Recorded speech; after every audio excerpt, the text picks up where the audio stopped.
I don't know who this is for, but I know it's for someone. Because some of you have been questioning why you had to go through that kind of pain. Why you had to endure a relationship that broke you down, made you question your worth, and almost convinced you that love was punishment.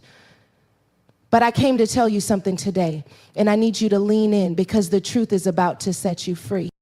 You weren't placed in a narcissist's life because you were weak. You weren't chosen because you were easy to manipulate. You were placed there because God trusted your resilience. God saw your light. And where there is light, darkness always tries to attach itself, but not to destroy you, to reveal.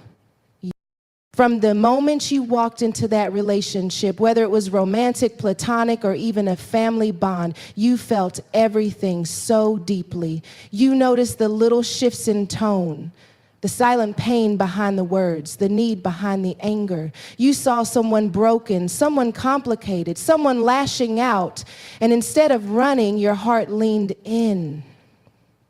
That's who you are. You were wired for connection. You were created with a heart that listens to what people don't say, with a spirit that recognizes the storm before the thunder even rolls in. And because of that, you stayed. You gave grace. You gave chances. You extended mercy that most people would never offer. Not because you didn't know your worth, but because you believed in redemption. Because you've seen what love can do when it's given the chance to heal. But here's where it gets heavy. Narcissists are drawn to people like you, not because you're weak, but because your empathy gives them access to something they don't know how to create themselves. Authentic connection. They study your kindness. They mimic your softness. They perform a version of love they've never truly lived, hoping your compassion will keep them afloat.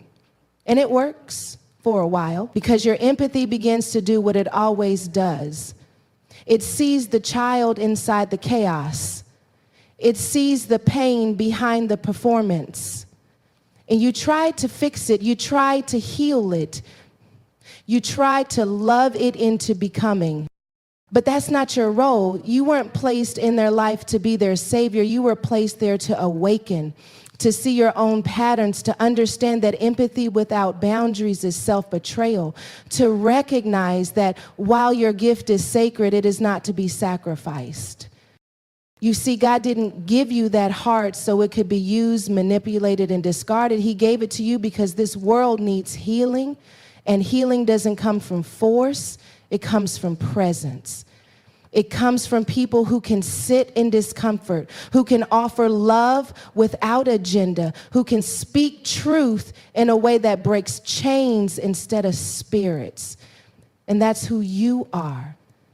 But even the most powerful gifts require discernment. Empathy without wisdom becomes a tool in the wrong hands. And you had to learn that, not in theory, but in real time, through tears, through confusion, through the ache of wondering, why would God let me go through this?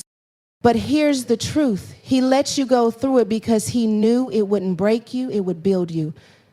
He knew that on the other side of that pain was clarity, a deeper understanding of who you are, a sharper vision for your purpose, a fire in your belly that only betrayal can light. And he knew that if you ever truly discovered what your empathy was for, nothing would stop you.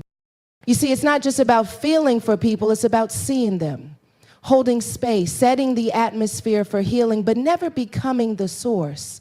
That's where the narcissists got it twisted. They tried to make you their mirror, their reflection, their validation, but you were never meant to reflect them. You were meant to reflect God, his grace, his boundaries, his justice, his mercy. There's something holy about people who care deeply, who show up even after being hurt, who choose softness over bitterness. But there's something holy, too, about people who say enough, who walk away when their spirit says this is no longer love. It's survival. And the moment you walked away, or even the moment you decided that you needed to, is the moment your empathy became fully aligned with your purpose. Because here's what the narcissist didn't count on. They didn't count on you healing. They didn't count on you learning. They didn't count on you waking up and seeing that your love was never the problem. It was the bait. And the moment you realized that, the whole dynamic shifted. The power you thought they had, it was never theirs. It was borrowed from your permission, from your willingness to carry what was never yours. And once you reclaimed it, they lost access not just to your presence, but to the light that was never meant to be dimmed. You are not weak. You are chosen. You are not naive. You are gifted. You are not broken. You are becoming. And your empathy, your ability to love, to see, to feel, that is not your burden. It is your calling. It's a hard truth to face, but one of the most powerful revelations you will ever receive. Because when you found yourself caught in that relationship, it didn't just feel like attraction. It felt like familiarity. It felt like recognition, like your soul had met someone who saw you, understood you, needed you. But what you didn't realize at first was that what they were reflecting back to you wasn't love. It wasn't affirmation. It was unhealed pain. It was every unresolved issue you tried to bury under performance, perfectionism, or people-pleasing. They didn't connect with your healed self. They latched onto your hidden brokenness. That's what makes narcissistic relationships so deceptive. They don't begin with cruelty. They begin with a spotlight, a mirror. They look at you and reflect back the parts of yourself you've been craving to be seen. They notice the little things. They listen not to understand, but to study. And when they start to repeat your dreams, mimic your faith, or align with your values, you start to believe you finally found someone who gets you. But it's not you they're connecting with. It's your wounds. It's the abandonment you haven't fully acknowledged. The childhood need to be chosen. The fear of being too much or not enough. And they learn to play that song so well, you start to dance to it without even realizing you've stepped into a trap.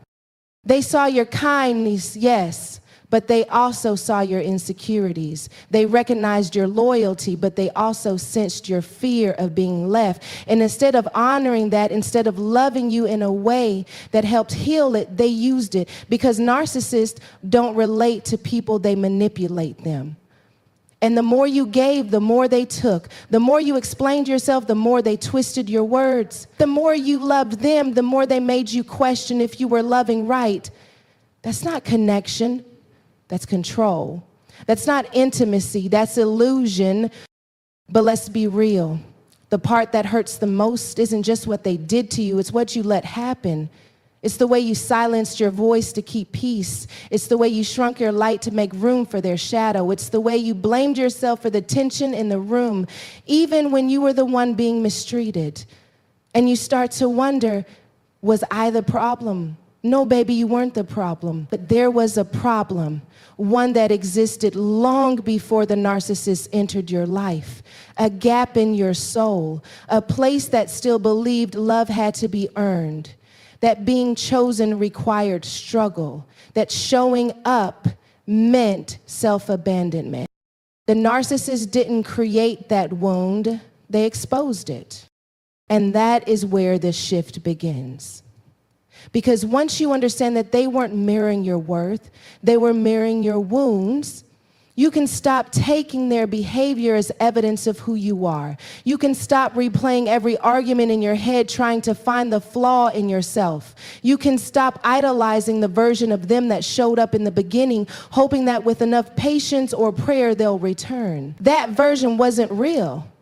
It was a performance written by your deepest longing to be fully seen and unconditionally loved. But the truth is, if you don't know your worth, you will mistake attention for affection. You will confuse control for care. You will believe that being tolerated is the same as being treasured.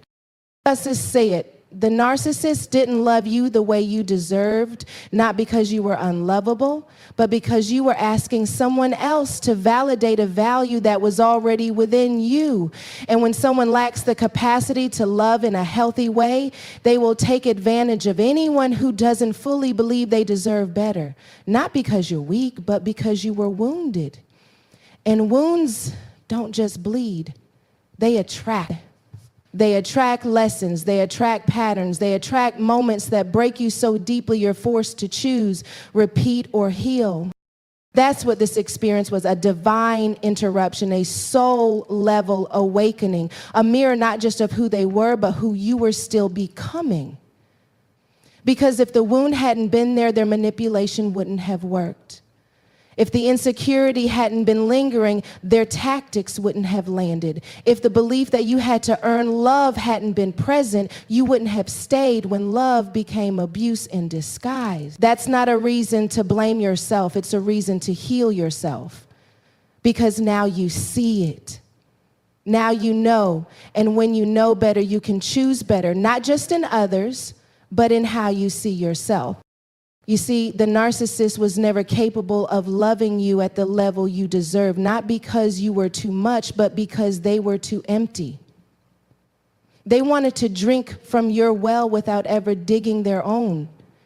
They wanted the benefit of your spirit without carrying the burden of their own healing. But that's not partnership, that's dependency. That's not love, that's survival. And you were never meant to survive your relationship. You were meant to thrive in them. But wait up. But you had to see it. You had to face the mirror. You had to stop asking, why did they treat me like that? And start asking, what part of me believed that was okay? That's not self-blame, it's self-ownership. That's how healing begins, when you stop giving them the pen and start writing a new story, one where your worth isn't up for negotiation, one where your wounds become wisdom, one where the mirror reflects your healing, not your hurt. Because here's the beauty of it. Once the wound is healed, the mirror loses its power. Once you stop bleeding, the reflection no longer sticks. You don't see them as the one who almost destroyed you. You see them as the one who helped you find the parts of yourself you were still hiding. You see the relationship not as a mistake, but as a message. A message that says you were never broken, you were buried, and now it's time to rise. You didn't see it at first because warriors don't always recognize the battlefield they've stepped into, especially when the battle is dressed up like love. Especially when the war doesn't start with fists or shouting, but with confusion, with contradiction, with charm that slowly turned cold. You thought it was love. You thought it was destiny. You thought it was the kind of relationship that only needed patience and prayer to become what it was supposed to be. So you stayed, you gave, you compromised, you adjusted your voice, your needs, your spirit, and all the while, something in you kept saying, this isn't it, but you silenced that voice because warriors don't always come out swinging. Sometimes they try to save first, sometimes they try to fix what they didn't break, sometimes they choose peace, thinking it will bring healing, when what it actually does is hide the fact that there is a war going on. But let me tell you what God knew. He knew that beneath that soft heart was a fighter. He knew that under all that compassion was a woman or a man who, when they finally saw the truth, would never let themselves go back to the version of them that accepted survival as normal. He knew that the only way to call the warrior out of you was to allow you to be placed in a situation where your spirit would have to choose, shrink or rise, settle or stand up, be consumed or be awakened. And God will never allow a battle unless he's already placed victory inside you. So while you were crying, while you were begging him to fix the relationship, while you were asking him why you had to hurt like this, he was whispering to your soul, I'm building you. I'm calling you. I'm activating something in you that comfort can't create. Because the truth is, you wouldn't have become who you are now if everything had gone your way. If they had treated you the way you hoped, you might have stayed. If they had given you just enough love to keep you quiet, you might have never realized you were starving. If they had been a little better, a little kinder, a little more consistent, you might have kept making excuses. But God didn't want you slightly free. He didn't want you emotionally limping through life calling it love. He wanted you whole. He wanted you strong. He wanted you alert. So he allowed the encounter not to destroy you, but to show you who you really are. Because warriors are not born in calm. They're birthed in chaos. They're not formed in comfort, they're forged in fire. And what you thought was your breaking point was actually your becoming point. You didn't even know how much power was in you until they tried to strip it away. You didn't realize how much courage was hiding in your soul until you had to look in the mirror and say, I deserve better than this. You didn't know your worth until someone tried to convince you you didn't have any. And that's how God works. He uses the very thing that wounded you to wake you up. He uses the very situation that shook your identity to anchor you in who he says you are. You weren't placed in that situation to fix the narcissist. You weren't called to carry their brokenness. You were there to confront your own, to see where you were still settling, to see where you were still believing lies about your value, to see where you were still waiting for permission to walk in power. And when everything crumbled, when you had to crawl out of confusion, when you had to face the fact that it wasn't going to change, you were also facing something else, your strength, your authority, your voice. That warrior in you that had been quiet for too long started standing up. That warrior in you started saying, I may have been fooled, but I will not be defeated. That warrior started reclaiming your time, your peace, your joy. Because the most dangerous version of you is the one who sees clearly. And now you see it. You see the manipulation. You see the patterns. You see how much you gave and how little you got in return. And you also see that you survived. You got out. Maybe not all at once, maybe not without pain, but you did. And you didn't just leave a relationship. You left a version of yourself that thought love meant losing yourself. You left a mindset that said your needs were too much. You left a habit of over-functioning to compensate for someone else's dysfunction. That's the warrior. The one who says, I will never go back to who I had to be in order to stay there. This is why it had to happen. Because you don't build spiritual muscles without resistance. You don't get discernment without deception. You don't learn to trust your intuition until you've ignored it enough times to know the cost. And sometimes God allows what he could have blocked because he's writing a bigger story. A story that includes not just healing, but authority, not just recovery, but revelation, not just survival, but legacy. You see, your warrior spirit isn't just for you. It's for the people watching you. It's for the next woman or man who thinks they can't leave. It's for the child growing up in a house where love is confused with control. It's for the friend who's afraid to speak up because they don't want to cause conflict. Your courage becomes their confirmation. Your breakthrough becomes their blueprint. And that's why God allowed it. Because the warrior in you doesn't just walk out, she or he leads others out too. So now, you walk different, you speak different, you love different. You've been through something that could have crushed you, and yet here you are, wiser, stronger, more grounded than ever before. That's not just healing, that's transformation. That's the fruit of a fight that was never about the other person. It was always about your becoming. Because God doesn't waste pain. He doesn't waste betrayal. He doesn't waste tears. He uses it all to train you, to elevate you, to awaken what's been dormant.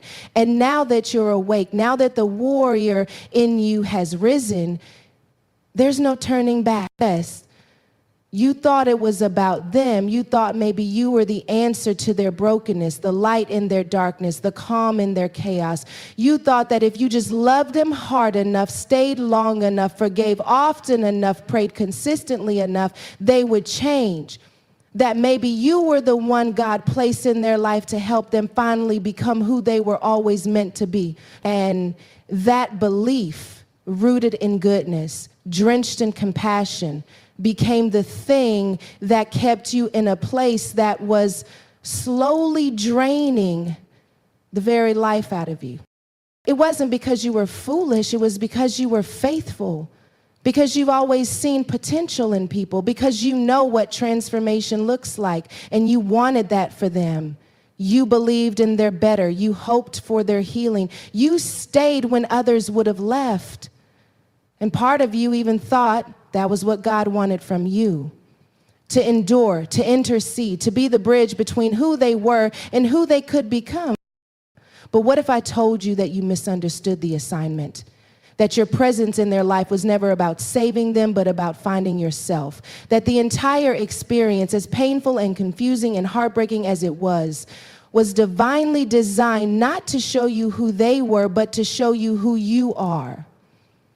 Because sometimes God allows us to walk into situations that feel like purpose, but are actually preparation. You weren't there to rescue them, you were there to wake up to you. Because the truth is, you had pieces of yourself still hidden. You had unspoken needs. You had dreams you'd quieted. You had wounds you hadn't yet acknowledged. And this relationship, this connection, pulled all of that to the surface. The way they neglected your needs revealed the parts of you that still questioned if your needs mattered. The way they controlled the narrative showed you where your voice had been silenced long before they entered the picture. The way they kept taking and taking while you kept giving showed you that you still equated love with sacrifice, even when that sacrifice cost you yourself. And God loved you too much to let you keep living like that. So he allowed this person to come into your life, not to be your partner in healing, but to act as a mirror. A mirror that exposed your patterns, a mirror that brought your beliefs about love, self-worth, boundaries, and value into the light. A mirror that, although painful to look into, became the catalyst for your awakening. Because the moment you realized that your love wasn't enough to fix them, you also started realizing that it was time to. You were sent there to remember your voice, to remember your dreams, to remember that peace is not something you beg for, it's something you choose. You were sent there to rediscover what it feels like to trust your intuition, to learn that when your spirit is unsettled, you don't silence it, you honor it. You were sent there to remember that being chosen by someone else means nothing if you've abandoned choosing yourself. And no, it didn't feel fair, it didn't feel holy, it didn't feel like purpose, but it was. Because transformation doesn't always begin with clarity, it begins with collision. And this was a collision.